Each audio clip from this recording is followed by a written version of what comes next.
면접을 봤었는데 막 내용들 물어보고 그러면 일단 체력적으로 진짜 말이 안 되거든요. 진짜 비추천하는 거는 이면 진짜 안녕하세요. 저는 이번에 편입학으로 한양대학교 기계공학과에 입학하게 된 최성혁이라고 합니다.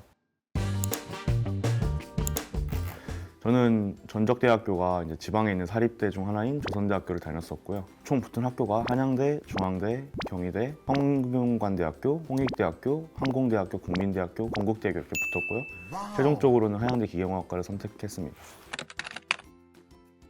일단 편입이란 그 다니던 재학생들이나 휴학생들 아니면 졸업생들이 자기가 원하는 학교로 다시 재입학하기 위해서 하는 전형을 뜻하고요. 크게 나뉘면 자연계 편입과 인문 편입이 있고 그 각각은 일반 편입과 학사 편입으로 나뉘고 있습니다. 자연계 편입은 편입 영어, 편입 수학 두 과목을 한다는 특징이 있고요. 인문계 편입은 편입 영어 한 과목만으로 대학을 결정한다는 거에 차이가 존재합니다.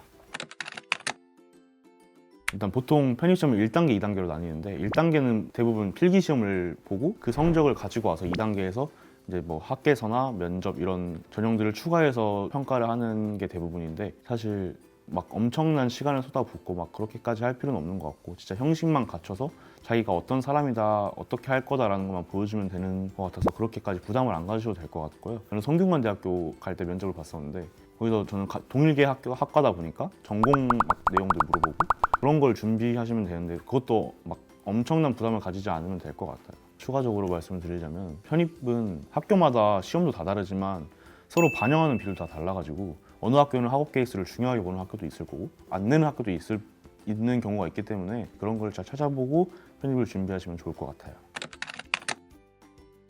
그리고 편입을 준비하면서 공인영어를 해야 되는지에 대해 궁금한 사람이 되게 많을 텐데 편입 시험을 보면서 공인영어가 들어가는 학교도 있고 공인영어로만 편정하는 학교들은 지방거점 국립대학교라고 해서 뭐 전남대 이런 학교들이 공인영어로 들어가는 학교들이고요. 공인영어를 할 수 있는 여유가 된다면 공인영어 성적도 챙기는 게 유리하다고 볼 수 있을 것 같아요. 원서 접수는 이제 수능이나 수시 이런 거랑 달리 편입 원서 접수는 쓸 수 있는 학교를 최대한 다 쓸 수 있거든요. 그렇게 해서 제 주변에서는 막 20개 쓰는 학교 사람도 있었고 적게는 5개 쓰는 사람도 있었는데 일정만 맞다면 무한대로 쓸 수 있는 게 편입 원서다 보니까 그런 거에서 이제 편입의 장점이 드러나는 것 같고요. 편입의 시험 일정은 보통 11월 말에서 시작해서 1월 중순, 1월 둘째 주까지 보통 진행되는 타입이고요. 보통 누구나 가고 싶어하는 학교들은 1월 달에 대부분 포진되어 있는 게 편입 시험 일정입니다. 일반 편입과 학사 편입으로 나뉘는데요. 일반 편입은 흔히 말해서 2학년까지 수료를 마치고 이제 하는 사람들이 하는 걸 대부분 일반 편입이라 하고요. 학사 편입은 4년 수료 과정을 다 마치거나 전문대학교 졸업을 하거나 학은지학교에서 학위 수료서를 받은 사람들이 하는 걸 학사 편입이라고 알고 있습니다. 여기서 학은제에 대해서 궁금해 하시는 분들이 있을 것 같아서 말씀드리는데 편입에 대한 자격을 갖추려면 4학기를 다녀야 되거든요. 그러면 최소 2년이라는 시간이 소요되는데 학은제는 그 시간을 온라인 강의랑 뭐 자격증 시험 이런 걸로 되게 단축시킬 수 있어서 그렇게 해서 학은제를 하는 사람도 많기 때문에 학은제로 하는 방법도 추천하는 입장입니다. 일반 편입을 추천하는 사람들은 보통 대학교에서 2학년까지 마치고 온 사람들 일반 편입 추천하고요. 그러면 일반 편입이 좋은 게 아니냐라고 할 수 있는데 일반 편입보다 학사 편입이 더 높은 학교에 가기 편할 수도 있고 가능성도 더 높다고 생각하거든요. 그런 면에서 봤을 때 이제 학은제나 이런 걸 통해서 학사 편입을 준비해가지고 하는 사람도 되게 많았던 것 같아요. 진짜 비추천하는 거는 학은제 일반 편입은 진짜 쉽지 않거든요. 이제 대학교에서 보통 전적대학교 막 그런 걸 안 본다고 하는데 일반 편입은 별로 선호하지 않는다는 얘기를 좀 많이 들어가지고 할 거면 학은제로 학사까지 따고 하는 게 더 낫다고 생각합니다. 편입을 하기 전에 수학은 일단 어느 정도 할 줄 아는 상태였고 그래도 어느 정도 자신도 있는 상태였어요. 근데 영어가 완전 노베이스에 가깝게 그냥 완전 감으로만 때려 맞추는 느낌이었어가지고 저는 영어를 하는 데 있어서 되게 힘든 점이 되게 많았었는데요. 주변에서 잘하는 애들이나 얘기 들어보면은 진짜 꾸준하게 보는 게 중요한 것 같아요. 사실 다 안다는 게 말이 안 되는 수준으로 영어 단어가 진짜 어렵고 많아가지고 그런 거에 막 조바심 느끼지 않고 자기가 외울 수 있는 거 최대한 챙겨가면서 많이 봐주는 게 영어 단어에 대한 부담을 줄이는 길이라고 생각합니다. 좀 휴학을 하고 1월 달부터 그 시험 보기 때까지 학원에서 계속 공부를 했었고요. 공부를 할 때 그냥 하루에 많은 양을 막 몰아서 한다기보다는 그냥 말 그대로 장거리 싸움이기 때문에 일정된 양의 공부를 되게 꾸준하게 하는 게 되게 중요하다고 생각해요. 합니다. 저도 그렇게 공부를 했었고, 저는 보통 성공 시간으로 따지면 8시간에서 10시간 정도 했던 것 같고요. 저희 하루 일과를 말씀드려보자면 일단 개인적으로 단어 테스트를 만들어가지고 체크를 했었고요. 수업 듣고 수업 끝나면 이제 배가 고프니까 점심 먹고, 그리고 또 오후 내내 이제 자습 시간이 마련되어 있기 때문에 그 시간 동안 하루하루 매일 계획표를 써가지고 그 계획에 맞춰서 최대한 움직이려고 노력했었고, 그렇게 해서 집 갈 때까지는 계속 개인적인 공부를 쭉 했던 것 같아요.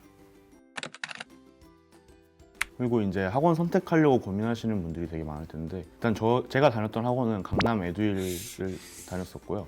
저는 진짜 의지가 약한 학생이었고 노는 것도 좋아하고 저를 약간 채찍질해주고 관리해줄 사람이 필요했어요. 제가 원하는 니즈를 맞춰주는 학원이 에듀윌이라는 걸 느꼈고, 어느 때는 가족처럼 다가와서 막 격려도 해주고, 어쩔 때는 선생님으로 다가와서 쓴말도 해주면서 저를 되게 관리해주는 학원이었고, 그래서 저는 만약에 저와 비슷한 학생들이 있다면 그런 사람에게는 에듀윌 학원을 추천하고 싶어요. 그리고 일단 편입을 준비하는 학생들 중에서 전적대 성적이 안 좋아서 이제 머뭇머뭇거리는 학생들이 꽤 있는 걸로 알고 있는데, 사실 편입생에 있어서 전적대 성적은 그렇게 크게 중요하지가 않아가지고 편입생으로 학교를 들어가고 나서도 그 후에 취득한 성적만으로 성적 점수를 환산하기 때문에 사실 전적대 점수가 낮거나 막 뭐 꽈락을 당했다 그런 거에 대해서 별로 부담을 가지지 않고 편입에 도전하셔도 될 것 같아요. 문과이신 분들도 이과 편입을 준비하시는 분들이 되게 많은데, 사실 이제 가장 걱정하는 게 나는 수학을 안 해봤는데 혹시 편입 수학을 할 수 있을까라는 고민이 가장 큰 고민일 텐데, 그런 데 있어서는 딱히 부담을 안 가져도 될 것 같다고 저는 생각하거든요. 사실 제가 완전 공감할 수는 없겠지만 제 교수님을 예로 들자면 노베이스인 학생들이 되게 많고, 그런 학생 중에서도 서성한 가는 학생들도 되게 많았고, 그리고 1년 동안 선생님이 짜주는 커리큘럼이 탄탄하고 많아가지고 그 열심히 따라간다면은 수학에 대해서 문제는 딱히 안 생길 거라고 저는 생각해요. 보통 합격하고 나서 하는 고민들이 편입생들은 학교 가면 차별받지 않을까? 약간 이런 생각을 되게 많이 하시는 것 같은데, 저는 최근에 진짜 직접 겪었던 일 중에 하나가 한양대학교 들어가서 공업수학이라는 수업을 듣고 있는데, 거기서 진짜 현역으로 온 학생들이 하는 말이 수학은 궁금한 거 있으면 편입생들한테 물어보면 잘 말해준다라는 그런 얘기를 진짜 자주 듣거든요. 그런 걸 보면은 그 사람들도 저희의 노력을 인정해 주려고 하는 분위기가 많이 형성돼가지고 이제는 저는 차별이 딱히 없다고 생각해요. 병행을 하는 사람들에 대해서 진짜 대단하다고 생각했던 게, 병행은 학교 수업을 들으면서도 그 저녁 시간에 와가지고 학원에서 수업을 듣는 건데, 그러면 일단 체력적으로 진짜 말이 안 되거든요.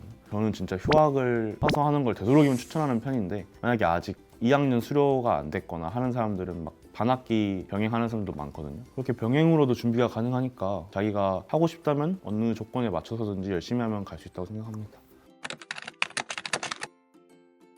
편입 지원할 때 이제 많이들 하는 게 가능성이 높은 과로 적냐 아니면은 자기가 원하는 과를 적냐에 대해서 고민을 되게 많이 하는데, 문과 편입은 사실 모든 과가 경쟁률이 되게 빡세가지고 사실 제가 만약에 문과였다면은 가능성이 높은 과를 적었을 것 같긴 해요. 근데 저는 자연계 편입을 선택했었고, 그리고 저는 가고 싶은 과에 대한 목표가 뚜렷했기 때문에 저는 모든 과를 같은 과로 적었었거든요. 그래서 그런 걸 보면은 자기가 목표로 하고자 하는 게 어떤 거에 따라 다른 것 같아요. 자기가 만약에 학교가 조금 낮더라도 그 과에 대한 욕심이 있다면은 한 과를 몰아서 소신 지원하는 게 맞는 것 같고, 만약에 진짜 자기가 학교 레벨만을 높이고 싶고 이 학교를 꼭 가고 싶다 싶으면은 가능성이 높은 과로 적는 것도 좋은 방법이라고 생각합니다.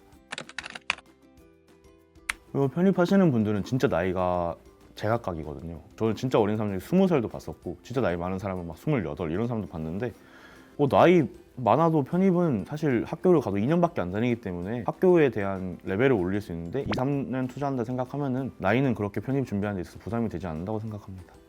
뭐 대단한 사람은 아니지만 편입 선배로서 뭐 충고나 응원의 메시지를 하나 보내자면은, 진짜 중간에 많이 힘들기 때문에 그런 거 자기가 스트레스 관리 잘하고 그렇게 하면서 편입 준비한다면은 진짜 상상 이상으로 좋은 결과를 받을 수 있다고 생각합니다. 앞으로 편입하는 분들 모두 화이팅 하시기 바랍니다. 화이팅!